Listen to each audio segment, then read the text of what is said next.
안녕하세요. 잘들 지내셨습니까? 반갑습니다. 예. 장로님 연습하셨군요. 잘하셨습니다. 예. 제가 시편 95편을 읽으면서 우리 이제 기도하고 수요 성경 공부를 시작하도록 하겠습니다. 시편 95편 말씀을 제가 읽으면서 기도하겠습니다. 오라 우리가 여호와께 노래하며 우리의 구원의 반석을 향하여 즐거이 외치자. 우리가 감사함으로 그 앞에 나아가며 시를 지어 즐거이 그를 노래하자. 여호와는 크신 하나님이시요 모든 신들보다 크신 왕이시기 때문이로다. 땅의 깊은 곳이 그의 손 안에 있으며 산들의 높은 곳도 그의 것이로다. 바다도 그의 것이라 그가 만드셨고 육지도 그의 손이 지으셨도다. 오라 우리가 굽혀 경배하며 우리를 지으신 여호와 앞에 무릎을 꿇자. 그는 우리의 하나님이시요 우리는 그가 기르시는 백성이며 그의 손이 돌보시는 양이기 때문이라. 아멘. 하나님 전능하시고 위대하신 주님의 이름을 우리가 노래하며 주의 영광을 선포합니다.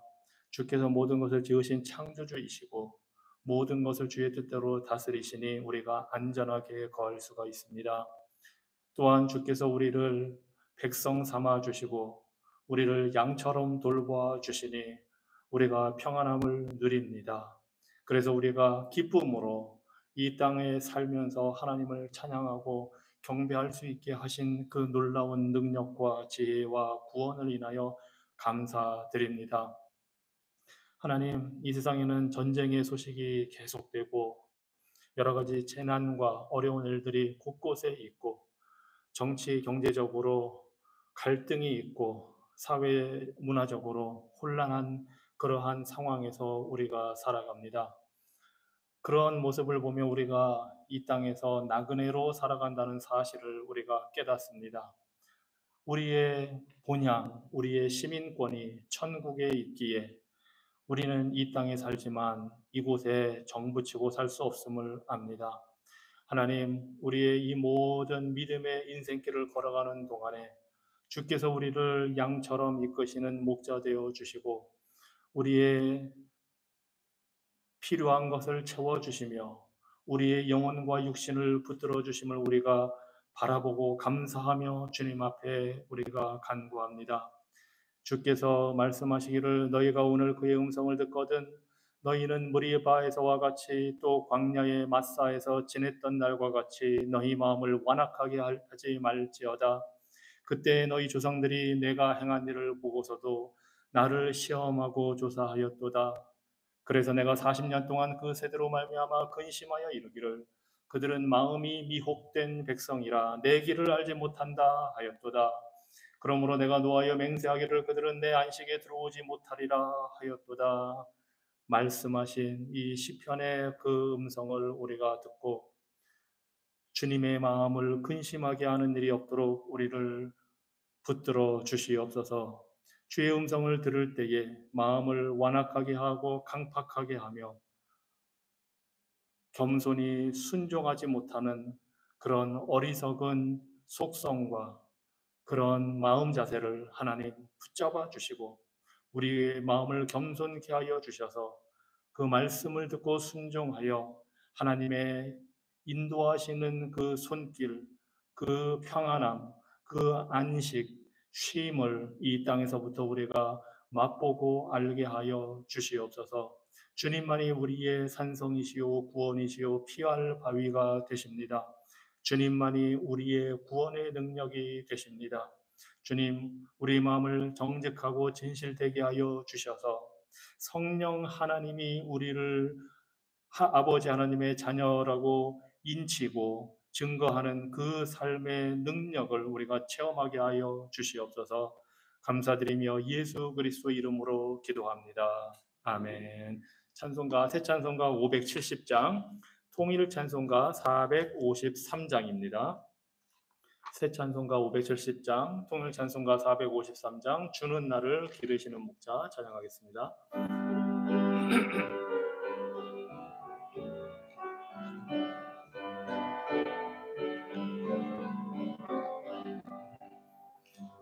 주는 나를 기르시는 목자요 나는 주님의 귀한 어린 양 푸른 풀과 맑은 시냇 물가로 나를 늘 인도하여 주신다. 주는 나의 좋은 목자 나는 그의 어린 양 저를 따라 꿀을 먹여주시니 내게 부족함 전혀 없어라.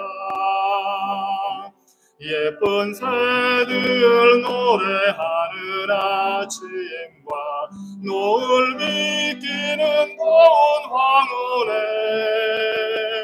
사랑하는 나의 목자 음성이 나를 언제나 불러주신다. 주는 나의 좋은 목자 나는 그의 어린 양 저를 따라 꿀을 먹여주시니 내게 부족함 전혀 없어라. 못된 짐승 나를 해치 못하고 거친 비바람 삼지 못하리. 나의 주님 강한 손을 펼치사 나를 주야로 지켜주신다. 주는 나의 좋은 목자 나는 그의 어린 양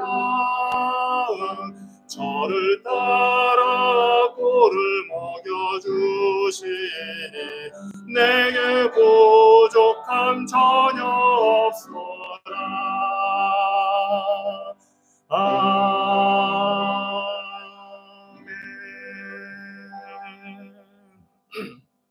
오늘은 창세기를 하기 전에 우리가 잠언서 말씀을 좀 잠깐 먼저 보겠습니다. 잠언 11장 말씀입니다.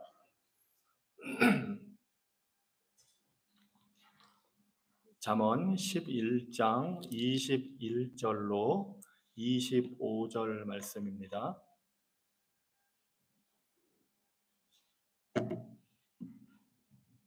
제가 가진 성경으로는 922쪽에 있습니다.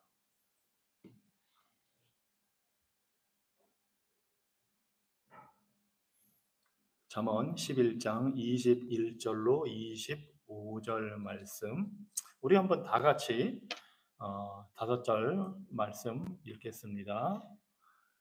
악인은 피차 손을 잡을지라도 벌을 면하지 못할 것이나 의인의 자손은 구원을 얻으리라. 아름다운 여인이 삼가지 아니하는 것은 마치 돼지 코의 금고리 같으니라. 의인의 소원은 오직 선하나 악인의 소망은 진노를 이루느니라. 흩어 구제하여도 더욱 부하게 되는 일이 있나니 과도히 아껴도 가난하게 될 뿐이니라. 구제를 좋아하는 자는 풍족하여질 것이요 남을 윤택하게 하는 자는 자기도 윤택하여지리라. 아멘. 아마 여기 있는 5절, 9절에 있는 말씀들이 뭐 그렇게 어려운 말씀은 아닐 거예요. 특별히 뭐 우리가 이해 못할 그런 거는 없을 것 같고요. 가령 11절에 악인은 피차 손을 잡을지라도 악인들끼리 결탁하고 뭐 힘을 모아도 벌을 면하지 못할 것이다. 이 말씀이고 의인의 자손은 구원을 얻으리라. 우리가 예상할 수 있는 그런 말씀입니다.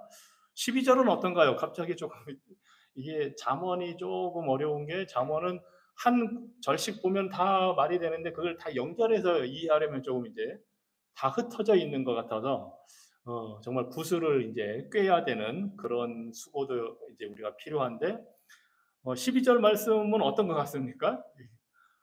아름다운 여인이 삼가지 아니하는 것은 마치 돼지 코의 금고리 같으니라. 이건 비유를 하는 건데요. 아름다운 여인이 갑자기 나오고 이 12절에서 핵심 내용은 뭘까요? 돼지 코의 금고리가 핵심 내용은 아닐 것 같고 아름다운 여인이 삼가지 않는 게 뭐가 문제가 있다는 걸 지금 보여주고 있죠.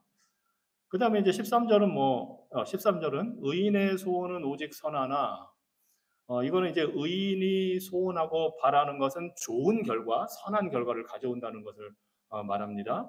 그런데 악인의 소망은 진노를 이루느니라. 즉 악인이 바라는 것은 결국 하나님의 진노밖에 결과가 남는 것이 없게 될 것이다 하고 이제 이 말씀을 하는 겁니다. 좀 헷갈릴 때도 있어요. 이렇게 성경 말씀 보면 이거 정상입니다. 예. 그리고 어제도 우리 애랑 셋이서 이제 집사람하고 스케줄 뭐 다 바쁘니까 얘기하는데 똑같은 얘기를 어제 했는데 오늘 제가 말한 거랑 집사람이 말한 거랑 달라요. 그래서 같은 걸 보고도 다른 얘기를 하고 그래서 그 제가 설교를 해도 여러분들이 다 각각 다른 얘기를 하는 게 타당하다 생각이 듭니다. 이 받아들이는 게 다 다르고 포인트가 잡는 게 다 다르니까 그래서 이제 흔히 이제 목사님들이 하는 얘기가 있거든요. 그 원래 세 가지면 세 가지 핵심 주제를 열심히 설교를 했는데 나가면서 인사할 때 오늘 은혜 받았다고 하면서 저는 이 구절에서 은혜 받았습니다 하는데 제게 이제 목사님들이 전한 기억에는 별로 없는 얘기들도 있어요. 그래서 그게 이제 현실입니다. 이 지금 13절 같은 것도 사실은 이게 딱히 무슨 말인지는 잘 모릅니다, 사실. 그래서 이런 거를 이해하기 위해서는 성경 번역이 여러 개 있으니까 한글 번역도 여러 개 보시고 또 영어 번역으로도 여러 개 보시기 바랍니다. 그렇게 해서 이거를 보면 좀 더 확실하게 이게 그거구나 하고 악인의 소망이 진노를 이룬다는 것은 하나님의 진노의 결과를 심판을 받게 된다는 의미거든요. 그러니까 그리고 의인의 소원은 오직 의인들이 원하는 게 다 선하다는 게 아니고 의인들이 원하고 바라는 것은 선한 결과를 가져오게 된다는 걸 하나님이 이렇게 선한 결과로 결실을 맺게 하신다는 그 의미거든요. 그래서 좀 헷갈리는 부분들이 있긴 합니다. 자, 14절은 뭐 잘 아실 겁니다. 흩어 구제하여도 더욱 구하게 되는 일이 있나니 막 나눠주고 해도 오히려 뭐 부유하게 되고 어떤 사람은 막 아끼는데도 가난해진다. 이거는 뭐 충분히 우리가 이해할 수 있는 이야기입니다. 그리고 15절도 좀 비슷한 얘기죠. 구제를 좋아하는 자는 오히려 풍족하여지고 남을 많이 도와주고 그런 사람이 풍족해지고 남을 윤택하게 하는데 사실은 이제 이게 조금 한글 성경 번역이 잘 돼 있으면서도 우리가 정확하게 뭔지를 모를 수가 있는 게 원래 히브리어 원어로는 남에게 물을 주는 거예요. 물을 준다는 게 이거는 우리 여기에서는 이해가 잘 안 되잖아요. 근데 이스라엘 백성들이 사는 그 사막, 광야 이런 데를 생각하면 물이 얼마나 귀중한지를 알죠. 이게 이 표현이 뭐냐면 이 사막 같은데 식물이 하나 이렇게 자라고 있는데 햇볕이 막 쬐면서 그게 이제 말라 비틀어져서 막 처진 거예요. 거기다 비가 조금이라도 지나가면서 물을 뿌리면 이게 확 살아나듯이 그게 윤택하게 된다는 의미거든요. 그러니까 남에게 물 한 잔을 잘 대접해서 그 사람에게 힘이 되어주는 사람은 자기도 그렇게 좋은 결과를 갖게 된다 하는 이제 이 얘기입니다. 그래서 이게 참 성경이 쉬우면서도 어렵고 그렇습니다. 특히 잠언 같은 경우는 이제 뭐 대체적으로 그래도 우리가 이해를 했는데 문제는 이제 그럼 11절부터 15절을 다 엮어보면 어떤 내용일까 하는 겁니다. 뭐 14절, 15절은 비슷한 내용이고 11절부터 자주 반복 예? 제가 이거 착각했네요. 21절 맞아. 21절에서 25절. 죄송합니다. 제가 이거를 숫자 매기는 거를 잘못 매겼어요. 21절. 21절에서 22절 이쪽에서 반복되어 23절 여기에 자꾸 반복되어 나오는 단어가 대표적인 게 뭐가 있죠? 이게 이제 핵심 단어입니다. 성경에서 우리가 글을 읽을 때 뭐가 자꾸 반복되면 그게 핵심이거든요. 악인, 의인. 이게 21절, 22절에는 23절에 나옵니다. 악인, 의인, 23절에도 의인, 악인 이렇게 나옵니다. 그러면 적어도 요 5절은 그 의인과 악인을 대조해서 이제 우리가 봐야 되는 겁니다. 그래야 22절에 아름다운 여인 뭐 이런 게 갑자기 왜 나왔나 이제 이해가 안 될 때, 요 악인 의인 이 대조를 통해서 봐야만 이게 이제 이해가 되는 겁니다. 아름다운 여인이 있어요. 굉장히 멋있는 뭐 미스 코리아, 미스 유니버스 뭐 이렇게. 그런데 여기서 삼가지 않는다는 거는 분별력이 없이, 그러니까 뭐 도덕적이기도 하고 말이나 행동이나 이런 게 굉장히 어떻게 보면 막 천박한 거예요. 그래서 아니 저렇게 아름다운 여인이 어떻게 저런 행동을 할 수가 있지? 저런 말을 하지? 그런 거거든요. 그런 모습이 마치 돼지 코에 금반지가 돼지 코에 달려 있다. 아름다운 여인이 금반지인지 돼지인지는 잘 모르겠어요. 아무튼 그런 비유예요. 그러니까 뭔가 안 어울리는 거. 돼지 코에 걸려 있는 금반지 이게 어울릴 수가 없잖아요. 돼지가 그 가치를 알 수도 없고 그러니까 참. 그러니까 그런데 왜 하필 아름다운 여인이 여기에 등장하고 그 여인이 좀 뭔가 맞지 않는 그런 사람일 때 성격적으로 뭐 분별력도 없고 왜 의인 악인 하면서 그 중간에 들어가 있을까? 음. 이제 그런 걸 우리가 여러분이 이제 생각을 해 보셔야 합니다. 말하자면 12절은 어떻게 보면 악인들이 겉으로 보기에는 화려하고 아름다운 여인처럼 굉장히 누가 봐도 멋있지만 악인 속성은 말하자면 천박하다는 거예요. 분별력도 없고 어, 이 겉모습은 화려한데 그 속은 악함이 있기 때문에 정말 어울리지 않는 돼지코의 금고리와 같은 금반지와 같은 어울리지 않는 상태가 악인의 상태라고 우리가 이제 유추해서 생각을 해볼 수가 있는 겁니다. 자 그러면 뭐 남을 구제하고 또 그 흩어주는 사람 이런 사람은 더 풍족하여지고 더 부자가 된다. 어떤 사람일까요? 의인일까요? 악인일까요? 이런 사람이. 구제해주고 의인이죠. 그러면 과도의 아껴도 이거는 과도의 아낀다는 거는 마땅히 자기가 가진 게 있는데도 불구하고 인색하게 이제 그 앞에 구제하는 사람이 있지만 이 사람은 구제도 하지 않는 거죠. 그러면서 그냥 아끼는 거예요. 자기가 가난해서 아끼는 게 아니고 충분히 가지고 있어요. 그런데 더 가지려고 하고 구제하지도 않고 나누어 주지도 않아요. 그런 사람은 이제 가난하게 된다는 겁니다. 악인이 그렇다는 거예요. 예. 악인의 말하자면 결국 결말이. 그래서 21절에 보면 악인들은 서로 결탁하고 힘을 모으고 해도 그 결과는 벌을 받게 되어 있는 거고 의인은 나눠주고 다른 사람의 도움을 주고 남을 윤택하게 하는 그런 사람인데 오히려 부유해지고 그들의 자손은 구원을 받게 된다는 거예요. 그러면서 잠언 이 말씀을 통해서 우리가 어떤 삶을 살아야 하느냐를 여기서 이제 보여주시는 거죠. 의인의 삶을 살 것이냐, 악인의 삶을 살 것이냐. 이미 시편 1장이 시편, 잠언, 아가서 이게 다 이제 솔로몬이 시편은 여러 사람이 했지만 이 잠언, 전도서, 아가서는 이제 솔로몬이 한 거고 시편 1편의 의인과 악인을 하나님이 구분하면서 보여주신 그게 이 잠언에도 전도서에도 계속 연결이 되어 있거든요. 그래서 여기서 의인과 악인의 모습을 우리에게 보여주면서 우리가 어떤 삶을 살아야 할 것이냐를 보여주는 거예요. 근데 여러분은 어떻습니까? 이제 이걸 보고 우리가 이렇게 살아야겠다 우리가 결심을 하죠. 그런데 우리가 잘 됩니까? 어떻습니까?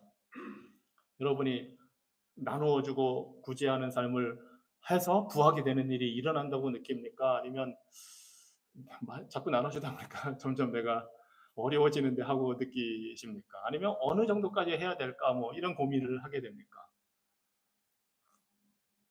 잠언에 있는 말씀은 우리가 하나님의 백성으로서 이스라엘 백성이 어떻게 살아야 할지 지혜를 주는 말씀이거든요. 그래서 이렇게 사는 것이 지혜로운 삶이다 하는 것을 보여주는데 우리가 다 이렇게는 못하죠.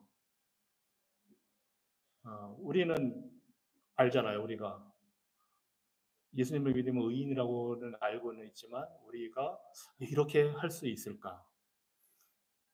시편 1편에서도 의인과 악인을 딱 구분해서 하나님이 말씀하시거든요. 근데 거기 보면은 의인은 물가에 심은 나무처럼 막 풍성하게 결실을 맺으면서 자라고 악인은 바람이 날리는 겨처럼 싹 이렇게 말라버리고 그렇게 표현이 되어 있는데 우리가 여기서 약속하는 대로 막 베풀고 나누어주면 더 부유하게 되고 더 이렇게 성공하게 되고 악인 의인의 자손은 또 구원을 받는다고 그러고 굉장히 다 좋은 거라고 우리는 알고 있는데 어떻습니까? 우리는 이게 내가 하는 지금 내 삶이 이렇다고 느끼십니까? 아니면 뭐가 좀 나는 아닌 것 같은데, 난 좀 부족한 것 같은데 하고 느끼십니까?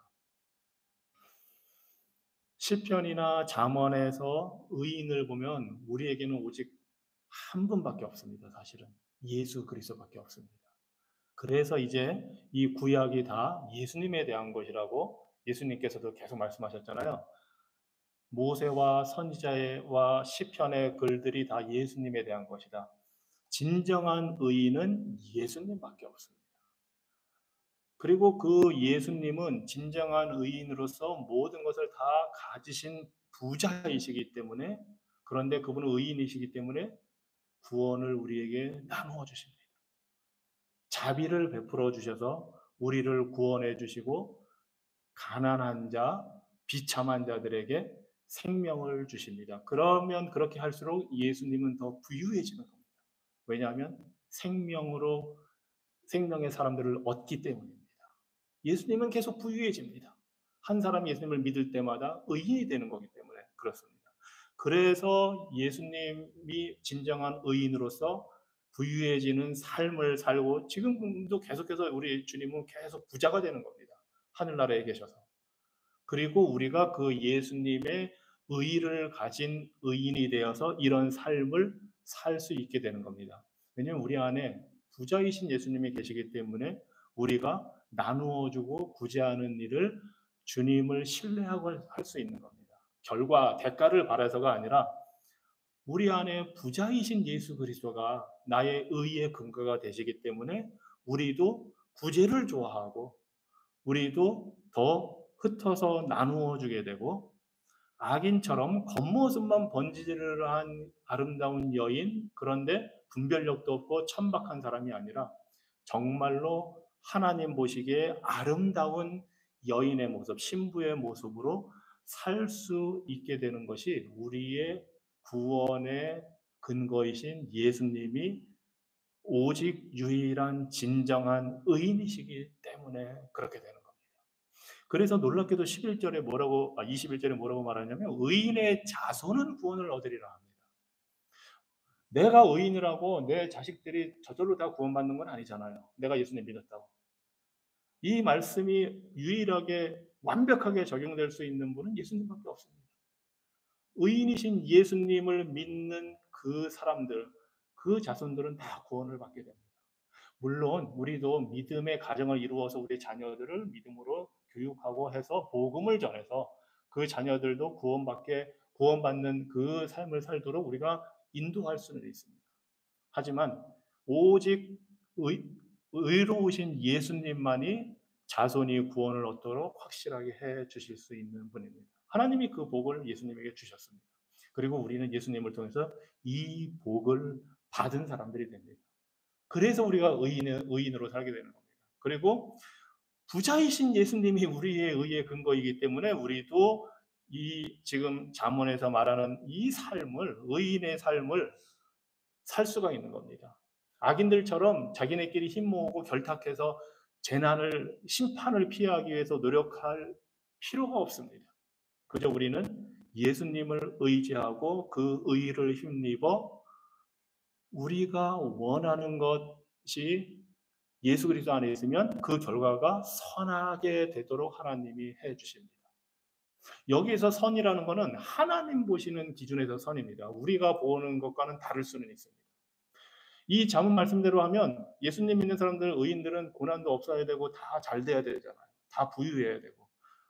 이 구약에서는 이 복을 주시는 게 기준입니다. 의인과 악인의 기준.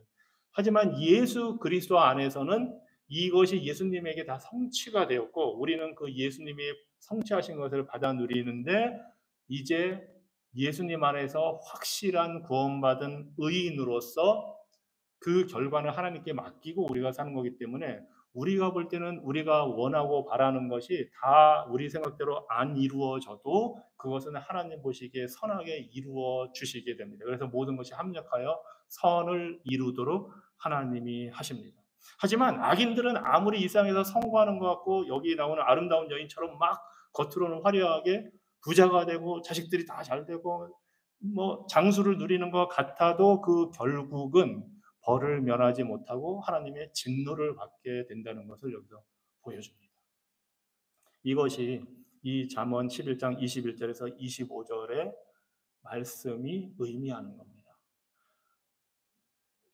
조금 이제 여러분들이 이 구약에 있는 모든 말씀을 볼 때, 아, 뭐 1대1로 이거는 예수님이다. 이렇게 우리가 하는 건 아니지만, 이제 예수님을 중심으로, 그리스도를 중심으로 우리가 성경을 읽을 때 생각을 한 번씩 해봐야 됩니다.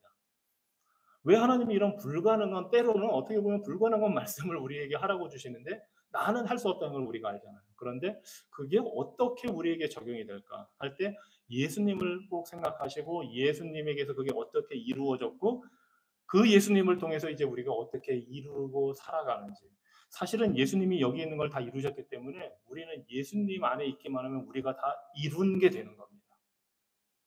현실적으로는 우리는 다 못해요. 그런데 하나님이 우리를 보실 때 예수님의 그 의를 보시고 우리가 다 예수님이 이룬 의처럼 우리도 이루었다고 보시기 때문에 우리가 언제 죽어도 우리는 천국에 가는 겁니다. 조그만 흠만 있어도 우리는 천국에 못 가요. 죄의 흠이 조금이라도 있으면. 그런데 우리는 잘 알죠. 우리가 완벽하지 않다는 거. 우리가 완벽해질 수 있는 이유 하나는 예수님 안에 있을 때, 믿음으로 예수님 안에 거하면 예수님의 의가 나의 것이 되기 때문에 완벽해졌다고 하나님이 인정해 주시고 우리를 언제든 천국으로 불러가실 수가 있는 겁니다. 자, 이런 말씀을 제가 이제 이 잠언을 통해서 드린 이유는 우리가 이제 말씀을 볼 때 구약의 말씀을 단순히 이거는 우리가 살 때 성공을 위해서 아니면 잘 살기 위해서 윤리적으로 살기 위해서 주셨다는 차원이 아니라 영적인 차원에서도 이 말씀을 우리가 이해하고 적용하고 살 때 사실 이 말씀대로 살 가능성이 더 커집니다. 인간적으로 노력해서 나눠주려고 계산하면 복잡해집니다. 얼마나 나눠줘야 될까? 내가 나눠줬는데 왜 내가 부자가 되는 느낌이 없지? 그런 의심이 들면은 나눠주기 힘들죠. 예, 구제하기가 힘들어집니다. 그런데 내 안에 계신 부자 예수님이 계시기 때문에 이 일을 할 수가 있는 겁니다.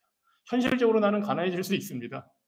그리고 사실 그게 초대교회 교인들이 했던 일입니다.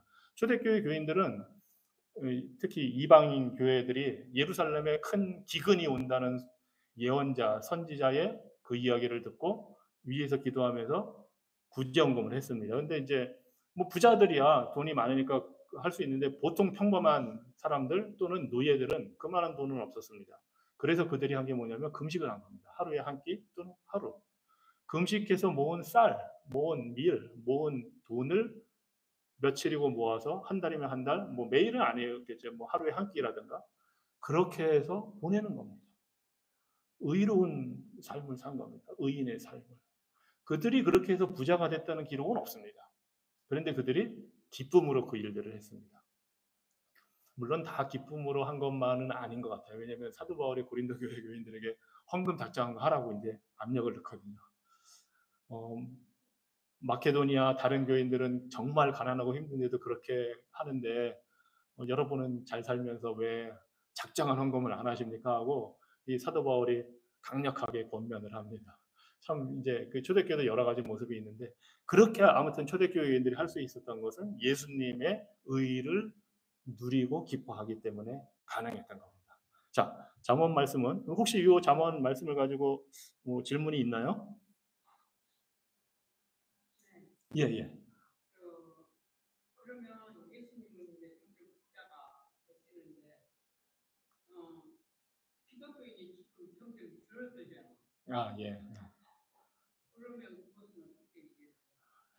기독교인이 지금 줄어드는 건지 아닌지는 이제 모르죠. 이건 이제 전 세계적으로 보는 거니까 교회는 우리 한인 교회만 있는 것도 아니고 미국 교회만 있는 것도 아니고 전 세계의 교회가 있는 거고 사실 정확한 이제 숫자나 통계는 모르고요. 가령 북한에도 지하교회 교인들이 있다는 거는 확실하거든요. 정확한 숫자는 모르고 어느 한쪽에서는 줄을 수는 있어요. 예, 한 지역에서는. 그래서 다른 지역에서는 열매를 계속 맺을 수가 있고, 그리고 하나님은 가령 모든 인류가 지금까지 수백억이 될 텐데 그 수백억을 다 구원하시는 것이 아니고 택한 자의 수가 있습니다. 그 택한 자의 수가 다 차기까지 하나님이 이 세상을 보존하실 것이고 그 역사 동안에 하나님이 모든 택한 자를 구원하십니다. 그래서 줄어드는 건 우리가 볼 때는 이제 가령 한국교회 현실 그러면 사실은 이제 숫자적으로 감소하고 있는 게 현실이죠. 그리고 미국 교회도 그렇고 그런데 이제 그게 이제 그 눈에 보이는 가시적 교회에서는 그런데 눈에 보이지 않는 그 비가시적인 교회, 우주적 교회의 차원으로 보면 우리 예수님은 계속 부자가 되어가고 있습니다. 왜냐하면 택한 자들을 반드시 구원하시기 때문에. 그래서 전체적으로 보면 사실은 이제 하나님은 하나님의 뜻을 이루시는데 전혀 실패가 없으신 분이기 때문에 그리고 이제 가시적인 교회는 항상 교회는 알고가 가라지가 있거든요. 그러면 그 가라지들이 빠져나가는 것이 숫자가 겉으로는 줄어드는 것 같지만 사실은 정상일 수가 있습니다. 원래 하나님이 택한 사람들만 추려내는 과정일 수가 있습니다. 그래서 어, 안타깝죠, 사실은. 교인 수가 줄고 이렇게 되는 거에 대해서 믿는 자들이 줄어드는 건지 교인 수가 줄어드는 건지 정확하게 우리가 이제 생각을 해봐야겠지만 그걸 위해서 우리는 기도해야 되고 계속 우리는 복음을 전해야 됩니다. 그래서 복음의 씨를 뿌려야 되고 가령 예수님께서 사도 요한을 통해서 계시록 2장과 3장에서 일곱 교회에 편지를 보내시면서 이런 일을 바로잡지 않으면 촛대를 옮기겠다 하셨어요. 그리고 역사적으로 그 촛대들이 다 옮겨졌습니다, 사실. 그 교회들이 계속 그 자리에서 번성하고 번창하지는 않았어요. 사실은 그 이전에 예수님께서 그 갈릴리 지역에서 복음을 계속 전하셨거든요. 가버나움 뭐 이런 데서 다 전하시는데 어느 사역이 이제 어느 정도 마무리되어 갈 때쯤에 그들이 계속 예수님을 거부하기 때문에 예수님께서 그들을 저주하십니다. 가버나움을 향해서 너희들의 최종적인 심판의 그 심판의 모습이 소돔과 고모라보다 더 심할 것이다. 저주하셨습니다. 그리고 현실적으로 지금까지 그곳에 교회가 없습니다. 지금까지 그 지역에 2000년 전에 예수님이 저주하신 그대로 가버나움 지역에 거기가 거의 사람은 살고 지금도 하지만 교회의 모습이 다 없습니다. 그리고 그 예수님의 저주는 AD 70년, 주후 70년에 예루살렘의 멸망을 예수님이 예언하셨는데, 저주하셨는데, 그대로 되었고, 그 자리에 지금 모스크가 들어서 있거든요. 그래서 그 예수님 당시에도 이미 촛대가 옮겨졌고, 심판이 임했고, 초대교회 터키를 중심으로 한 7교회에도 예수님이 편지를 보내서 회개하라고 했는데 그게 안 됐을 때 그곳에서 촛대를 옮기시고 대신에 그 촛대가 옮겨져서 로마로 가고 서양 유럽으로 가고 역사적으로 보면 그게 이제 미국 땅으로 오고 한국으로도 가고 아시아로 가고 아프리카로 전체적으로 퍼져나가죠. 그래서 하나님의 구원의 역사는 계속해서 확산되어 가시고 우리 주님은 계속 부자가 되어 가십니다. 예. 그거는 틀림없습니다. 왜냐하면 하나님은 절대로 실패하지 않으시기 때문에. 하지만 사실은 좀 무서운 건데 하나님이 기회를 주시고 부흥케 하셨는데 말씀에 순종하지 않고 거부할 때 저주하십니다. 그리고 이제 이게 오늘 우리가 이제 이 창세기 9장에서도 그 저주의 그 주제가 나오는데 한국 교회가 만약에 쇠퇴하고 있다, 줄어들고 있다 그러면 우리는 심각하게 고민을 해봐야 됩니다. 이것이 자연스러운 현상인지 영적으로 하나님의 심판의 한 부분인지 사실은.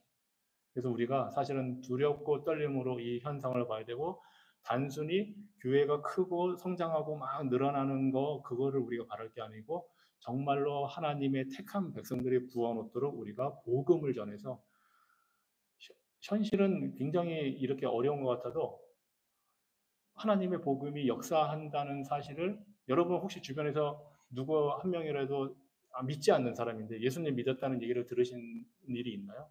한번 대답 좀 해주세요. 정말 제가 궁금해서 그래요. 어떻습니까? 여러분 주변에. 한국 사람이고 미국 사람이고 다 떠나서. 어떻습니까? 그런 사람들이 있나요? 없다면 우리가 기도해야 됩니다. 기도하고 믿지 않는 자들과 어떻게든 접촉점을 찾아서 복음을 전하도록 노력을 해야 됩니다. 그리고 내가 직접 못한다면 그 대상을 하나 정해놓고 그 믿지 않는 사람, 불신자를 정해놓고 그 사람에게 하나님이 어떤 사람을 보내든 정말 천사를 보내든 누구를 보내서든 복음을 듣게 해달라고 기도하고 계속 해야 됩니다. 조지 밀러는 평생토록 기도의 응답을 많이 받았는데 죽을 때까지 본인이 죽는 순간까지 기도했던 수십 년 기도했던 믿지 않는 불신자가 2명인가 3명 있다고 제가 들었어요. 이제 조지 밀러가 사망하고 나서 회심을 하긴 했는데 그렇게 우리가 기도를 해야 됩니다. 믿지 않는 사람. 그래서 제가 여러분에게 도전을 드릴게요. 여러분이 그런 기도 안 했다면 정하셔야 됩니다. 믿지 않는 대상을 한 명씩 정하세요. 주변에든 한국에 있든 누구든 정하시고 기도하세요. 그 사람에게 내가 복음을 전할 수 있도록 또는 다른 사람이라도 그 사람이 가서 복음을 전할 수 있도록 해서 우리 내년쯤에는 누구라도 누군가가 내가 기도를 했는데 그 사람이 예수님을 믿었다는 소식을 들었습니다. 아니면 교회에 나가고 관심을 갖기 시작했다는 소리를 들었습니다 하는 놀라운 보고를 좀 해주시기 바랍니다. 이게 없다면 우리 교회 역할을 못하는 겁니다. 복음 증거가 교회의 사명이거든요. 그래서 여러분이 꼭 그렇게 올 연말 지나면서 불신자를 대상을 하나 정하십시오. 그리고 기도하시고 복음을 전하십시오. 그 체험을 하시기 바랍니다. 그리고 불가능한 일이라고 여겨지면 기도하십시오. 기도는 그런 불가능을 가능케 하는 게 기도입니다. 위에서 기도하시고 아는 분 중에 예전에는 신앙생활 하다가 떨어져 나간 사람이 있을 수도 있잖아요. 교회도 안 다니고 물론 이제 교회를 안 다녔다고 구원을 못 받는 건 아니지만 교회를 안 다니고 있다는 것은 그 사람이 정말 믿음의 사람이라면 심각한 영적인 건강 상태가 안 좋다는 걸 의미하는 거거든요. 그래서 다시 회복되기를 위해서 그런 대상을 정해놓고 기도하시고 노력하시기 바랍니다. 감사하게도 저는 그렇게 지금 되는 사람을 알고 있어요. 그 기도 부탁을 받았고 제가 기도를 했는데 한국에서 예수님을 믿지 않았는데 미국에 와서 예수님을 교회를 다니면서 믿겠다고 그러니까 그 관심을 가지기 시작했고 세례를 받고 싶다는 그 이야기를 하더라고요. 그래서 이제 저는 제가 지금 같이 있는 사람이 아니기 때문에 그쪽 교회를 소개시켜주고 거기에서 그 교육을 받고 이제 세례를 받을 수 있도록 주선을 해줬는데 지금도 하나님은 역사하십니다. 말씀을 통해서. 그래서 하나님의 그 역사를 우리가 바라보고 믿음으로 동참하는 것이 우리의 할 일입니다. 감사합니다. 예. 자, 그러면은 이제 창세기 9장으로 우리가 가서 노아의 이제 오늘은 이 9장 마지막 분이 노아의 마지막 모습이 되겠습니다. 방주에서 나와서 정착한 노아의 그 모습을 보면서 우리가 영적인 교훈을 또 우리가 받도록 하겠습니다. 창세기 9장 18절로 29절입니다.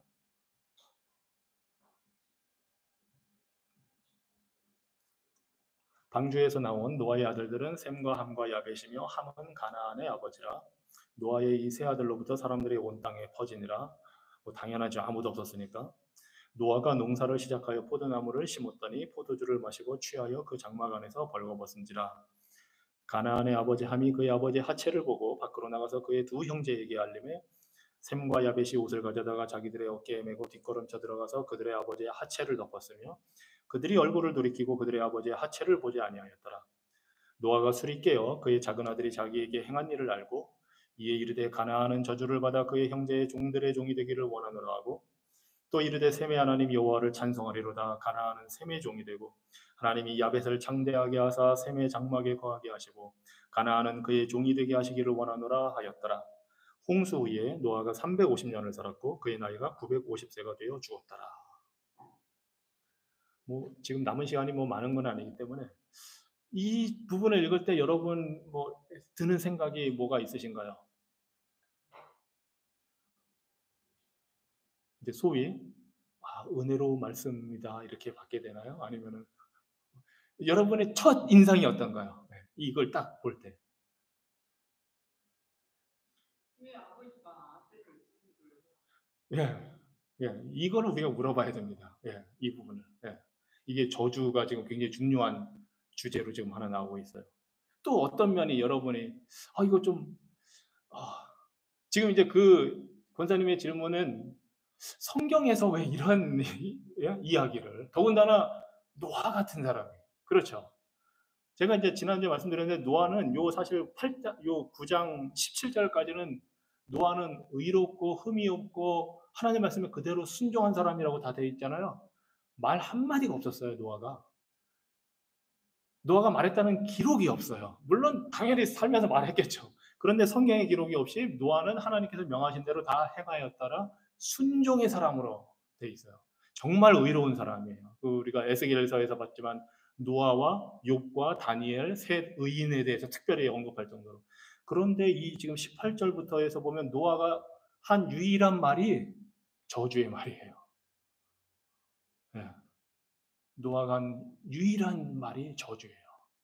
자, 또 여러분 이 첫 인상이 어떻습니까? 은혜를 받았습니까? 이 말씀을 읽고 하나님의 말씀이잖아요. 은혜를 받으셔야죠.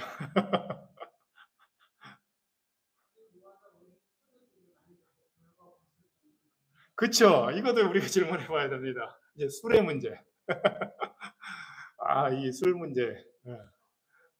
네, 취하지 말라 그랬는데 지금 취했잖아요. 근데 사실은 이제 이 취하지 말라 이런 말씀은 사실은 이제 이 뒤에 계속 나와요. 뭐 모세로부터 해서 뭐 잠언에도 나오고 신약에도 나오고 그런데 노아 때는 하나님이 직접 안 주셨을 수도 있죠.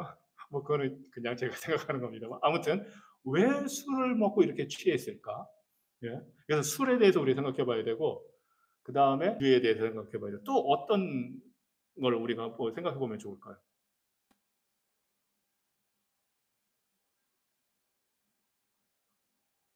이 장면이 이제 우리는 이제 이 창세기 전체도 생각해 보고 구약 전체, 성경 전체를 우리가 생각해 보면서 이제 좀 봐야 이 의문들이 사실은 좀 풀리고요.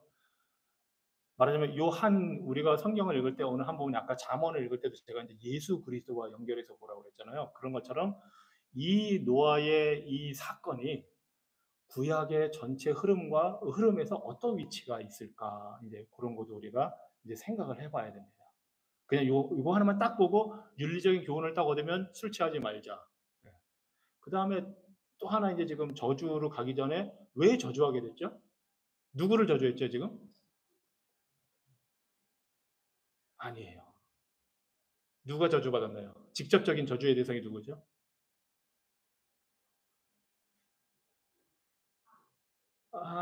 함인가요?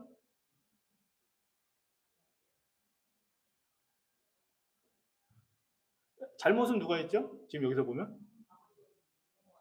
노아가 잘못했고 술 먹고 취했고 그런데 그 세 아들이 있었잖아요. 작은 아들이 지금 잘못했잖아요. 그런데 노아가 이제 화가 났어요. 저주를 했어요, 분명히. 누구를 저주했나요, 그런데? 가나안을 저주했어요. 이게 이제 우리가 생각해 봐야 될 거예요. 가나안이 누군가요? 함의 아들이에요. 함의 마지막 그것도 이제 아들이거든요. 아니 하나님 아까 노아가 화가 나서 저주를 할 수 있다고 우리가 이제 이해를 해도 그러면 잘못을 한 함을 저주한 게 아니고 함의 아들을 저주를 해요, 노아가. 굉장히 지금 복잡한 상황이 됐어요. 네. 자, 그 다음에 지금 요 술과 저주의 문제 사이에 끼어 있는 게 있어요. 하나 우리가 이제 이 연결고리. 뭐 때문에 저주를 했죠? 함의 잘못 때문에. 함이 뭘 잘못했나요, 여기서? 형들한테 얘기한 거. 예.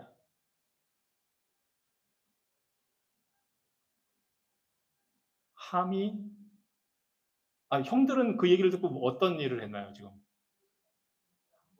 예, 뒤로 들어가서 이렇게 그게 이제 함과 다른 두 형제와의 차이를 만들어냈죠.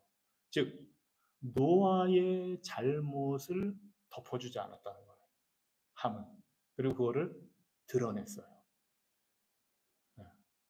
이게 이제 우리가 또 생각해 봐야 할 중요한 주제예요. 그래서 지금 이 사건에서는 첫째 술 문제, 둘째 타인의 잘못을 어떻게 대하느냐의 문제, 셋째 그 노아가 내린 저주의 문제. 이걸 우리가 이제 좀 생각을 해봐야 되고, 전체적으로는 이게 창세기 전체에서 어떤 고리를 가지고 있을까를 우리가 이제 생각을 좀 해봐야 됩니다. 자, 뭐 제가 이제 뭐 이 다룰 거는 많은데 우선 생각해 볼게요. 노아는 요 전까지는 정말 의로운 사람으로 흠없이 했잖아요. 근데 홍수 다 끝나고 방주에서 나와서 농사도 짓고 다 잘 해놓고 여기에서 이제 실수를 하는 거예요. 네. 그거 보면 노아는 완벽한 사람이 아니죠. 의인이었지만 흠이 없고 하나님 앞에서 잘하고 순종 다 했지만 완벽하진 않아요. 사실은 노아와 제가 모세가 연결이 된다고 전에 말씀드렸는데 뭐 때문에 연결시킬 수가 있다고 그랬죠? 노아가 만든 방주라는 단어가 모세가 들어간 그 작은 방주와 똑같은 단어거든요. 딱 거기 두 번밖에 안 나와요. 그래서 노아는 모세를 예표하는 인물이에요. 즉 모세가 이스라엘 백성을 구원하기 위해서 하나님이 보내신 사람처럼 노아는 하나님이 택해서 특별히 인류를 보존하기 위해서 구원하기 위해서 보낸 사람이에요. 얼마나 위대한 인물입니까? 그리고 또 이 노아는 예수님의 예표예요. 예수님을 장차 오실 메시아 예수님을 보여주는 모델이에요.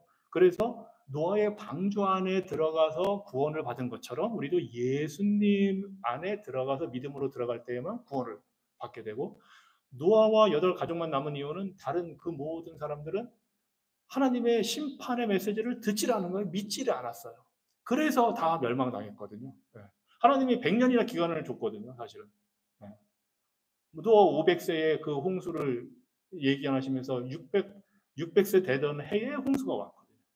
그리고 수십 년 동안 노아가 방주를 만들었고, 그 기회를 다 줬는데 믿지 않고 불신했기 때문에 자신들의 악에 그냥 폭력을 쓰면서 원하는 대로 때문에 멸망당한 것처럼 예수님의 그 구원의 방주에 믿음으로 반응하지 않으면 멸망당하고 믿는 자들만 구원받는다는 면에서 노아는 예수님의 예표가 되는 거예요.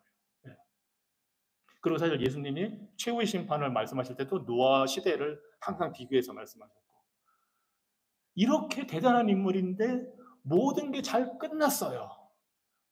구원받았고 이제 새 삶을 시작하면 되고, 그런데 취해서 마시고 취하여 벌거벗었어요. 이게 자신이 이제 막 벗은 거예요. 불완전한 사람입니다. 노아도 자신의 의만으로, 에스겔서에 보면 하나님이 다 심판하실 때 노아, 다니엘, 욥만 간신히 자기의 의로 구원받는다고 했는데 사실은 노아도 자신의 의만으로는 구원받지 못하는 사람임을 여기서 보여주는 거예요. 우리 성경은 너무나 솔직해요. 그 인물들의 부족한 점을 그대로 다 보여줍니다. 혹시 여러분 성경에서 생각나는 인물, 우리가 위대한 믿음의 사람이라고 생각하지만 결함이 있는 인물들 혹시 또 있나요? 이 노아 말고? 예? 다윗. 예. 다윗 뭐 너무 유명하고. 다윗이 잘못한 거는 우리가 좀 많이 간과하는 경향이 있는데, 다윗이 지은 죄가 간음과 살인이잖아요. 근데 이제 원래는 성경에서 항상 그 십계명을 주셨지만 하나님이 근본 그 정신은 뭐냐면 어느 하나를 어기면 다 어긴 게 되는 거예요, 사실은. 네. 뭐 그래, 뭐 그걸 떠나서도 일단 2개를 어겼잖아요. 그러면 간음죄, 살인죄는 그냥 사형이에요. 그 구약 율법에 따라서는. 그럼 다윗은 사형을 당해야 돼요. 그리고 다윗은 이게 우발적인 살인도 아니었잖아요. 고의적이었죠. 계획해서 막.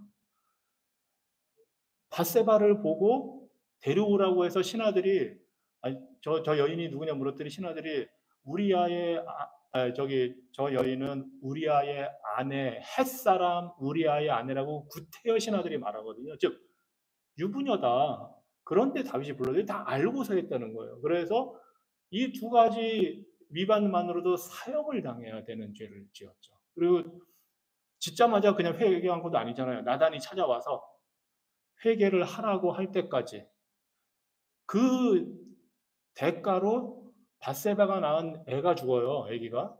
그러니까 최소한 한 1년은 걸린 거예요. 회개할 때까지 사실은. 그래서 다윗은 죽었어야 마땅한데 정말 하나님 앞에 납작 엎드려 회개하는 그 자비를 구했을 때 하나님이 은혜로 살려주신 거예요. 은혜로. 자, 다윗 말고 또 누가 있죠? 믿음의 조상은 어떤가요? 우리의 믿음의 조상 아브라함. 아브라함의 실수, 잘못은 뭔가요? 여러분이 기억나는 거. 예? 권사님 크게 말씀해 주세요. 박경 권사님. 예, 그것도 두 번이나 그랬어요. 자기 살으려고 사실은. 그거 보면 사라가 되게 착한 여자예요. 두 번이나 같이. 예, 두 번이나 그랬고. 또 다른 많은 성경의 많은 인물들이 굉장히 결함들이 다 있어요. 그래서 그 모습 성경이 그대로 보여주는 이유는 그 모두가 구원자 예수님이 필요하다는 것을 첫째로 보여주고, 둘째, 아브라함이나 노아는 인류 역사 모든 사람에게 이 적나라한 다윗은 모습이 다 까발려져 있잖아요, 지금. 얼마나 수치스러워요. 만약에 우리가 뭔가 잘못했어요. 요즘은 막 범죄자의 인권도 존중한다고, 특히 한국에서는 막 얼굴도 안 보여주잖아요. 머그샷 안 하고. 미국은 그냥 다 공개해 버리는데 한국은 그것도 안 하거든요. 왜냐면 이제 다른 차별을 받는다고 해서. 근데 만약에 우리가 뭔가 살다가 잘못했는데 그게 하나님 말씀에 기록이 돼서 전 세계 모든 사람들이 다 읽을 때마다 어떤 존재인지를 알게 되는 이 부끄러움, 수치, 우리가 감당할 수가 없죠, 사실. 근데 하나님 그렇게 하셨어요. 또 하나 생각해 볼게. 우리가 예수님 믿으면서 우리의 부족한 것, 그거를 우리가 자랑할 이유도 없고, 그렇지만 하나님이 왜 이런 사람들의 결함을, 믿음의 조상, 위대한 왕, 의로운 사람들의 결함을 우리에게 솔직하게 보여주실까 한번 우리가 생각해 볼 수가 있어요. 그래서 만약에 우리의 약점이나 부족한 점, 연약한 점이 우리 성도들 사이에서 어떻게 알려지게 되었다. 그럴 때 우리가 그걸 어떻게 해야 될까 하는 겁니다. 그런 부분에 있어서.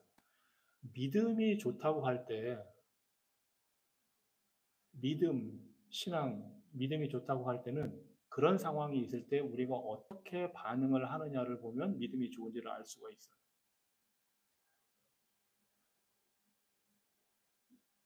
우리가 믿음의 공동체라면 우리의 연약한 점, 약점이 있는 것을 서로가 신앙 안에서 공개하고 서로 기도할 수 있나요? 이건 뭐 대놓고 말하라는 게 아니고 믿음의 사람 가령 뭐 예를 들어서입니다. 목장 모임을 할 때 내가 이런 걸로 고민하고 있고 내가 이런 걸로 약점이 있고 우리 가정에 이런 약점이 있고 내가 볼 때 그럼 그걸 솔직하게 꺼내놓고 그걸 위해서 서로 기도하고 위로하고 격려하고 그것이 믿음이라고 저는 생각을 해요. 만약에 그런 일이 있었을 때 나가서 야, 저 사람 믿음 좋은 줄 알았는데 왜 저 집안은 저 모양이야? 왜 애들이 말을 안 들어? 이거는 믿음의 사람이 아니죠. 영어를 써서 죄송한데 vulnerable 할 수가 있어야 돼요. 그러니까 내 약점도 꺼내놓을 수 있는 신앙의 공동체. 그게 교회예요. 그러면서도 안전하게 느껴야 돼요. 저 사람이 나를 판단하고 정죄하지 않을 거라는 그런 확신이 있는 믿음의 그 공동체가 믿음의 공동체죠. 그런데 내가 살면서 어려운 일이 있고 힘든 일이 있으면 같이 서로 위해서 기도해 줘야 되는데 저 사람이 내가 이런 말을 했을 때 뭐 예를 들어서 남편과 아내가 사이가 요즘 안 좋아요.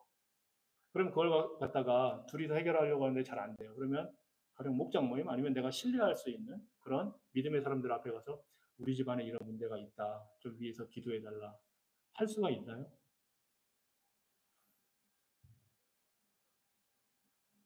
이런 공동체가 건강한 공동체입니다. 이게 잘 안 되면 밖으로 자꾸 나가게 돼요.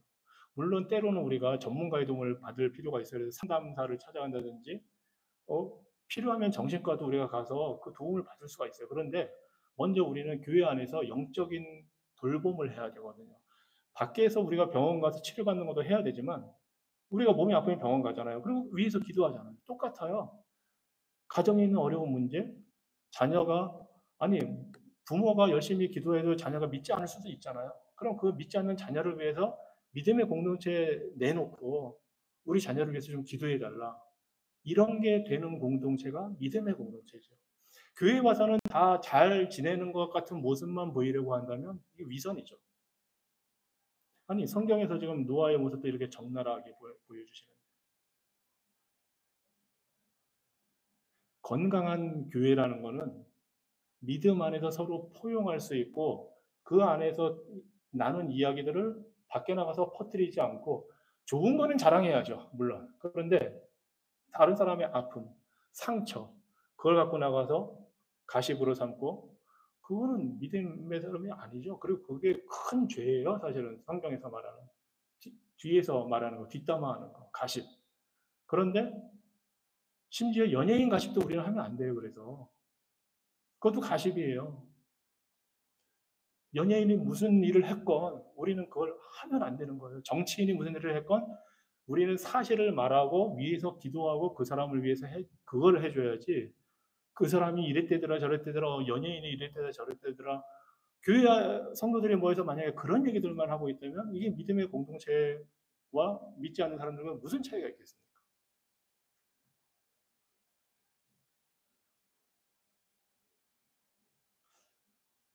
제가 볼 때 우리 한국 교회가 정말 회개하고 돌이켜야 될 부분 하나가 뒷담화하는 거, 가십.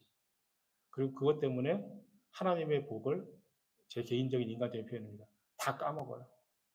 말로 다 까먹어요. 차라리 말을 안 하는 게 더 낫죠. 그냥 즉흥적으로 막. 그러니까 분위기를 위해서 좋은 농담도 하고 할 수는 있어요. 그런 걸 뭐라 그러는 게 아니고 남에 대한 이야기. 그게 연예에 대해서든 누구가 돼. 우리 성도들은 그런 거 하지 말아야 됩니다. 그래서 그게 구별되는 겁니다. 세상은 온통 가십천지잖아요. 방송, 신문, 모든 미디어, 유튜브에서 자신들이 모르는 것도 아는 것처럼 다 얘기해요. 하나님이 심판 때에 마음에 있는 생각과 한 말들이 다 명백하게 드러나게 하시겠다고 하셨어요, 하나님이. 얼마나 두려운 일인데요. 아니, 우리 믿는 사람들은 마지막 심판 때 예수님을 믿으러 구원받지만 우리가 한 거 그대로 다 온 세계에 드러나게 되어 있어요. 그래서 그 잘하고 잘못한 거대로 하나님이 보상을 하시거든요. 한국교회가 이 말에서 바로 선다면 제가 볼 때는 교인 수가 줄을 이유가 별로 없어요, 사실. 참 안타까운 현상이에요. 우리가 이 부분에 있어서 회개해야 됩니다. 그래서 오늘은 뭐 이제 시간 관계에서 여기서 끝내겠지만 첫째, 불신자를 대상을 정하세요. 전도 대상자를. 뭐 직접 아는 사람이든 간접적으로 아는 사람이든 모르는 사람도 상관없습니다. 정하고 기도하세요. 둘째, 우리의 언어 생활, 우리의 잘못된 언어 생활을 우리가 어떻게 하면 고칠 수 있을까를 위해서 기도하십시오. 그리고 셋, 우리가 어떻게 하면 약점도, 연약한 점도 서로 내놓고 함께 성장하는 믿음의 공동체가 될 수 있을까를 여러분들이 고민해 보세요. 이 세 가지를 위해서 기도하시면서 올 한 해를 좀 마무리하는 그런 기회가 됐으면 합니다. 기도하겠습니다. 하나님, 우리가 하나님의 그 주신 우리 인생의 적나라한 모습을 그대로 보여주시는 하나님의 말씀,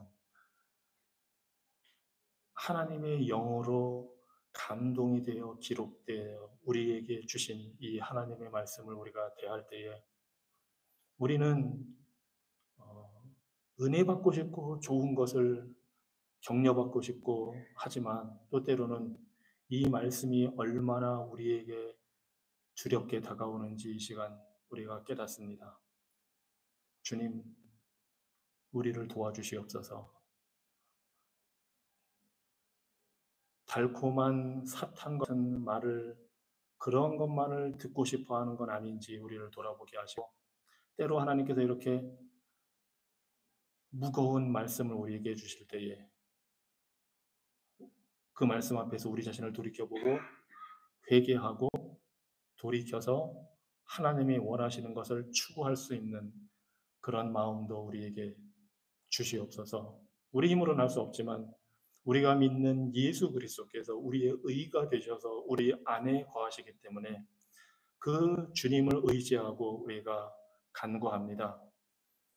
우리로서는 할 수 없는 그 불가능한 일들을 하나님께서 우리에게 명령하시는 것은 우리의 힘이 아니라 하나님의 능력으로 할 수 있도록 이끌기 위해서임을 우리가 압니다.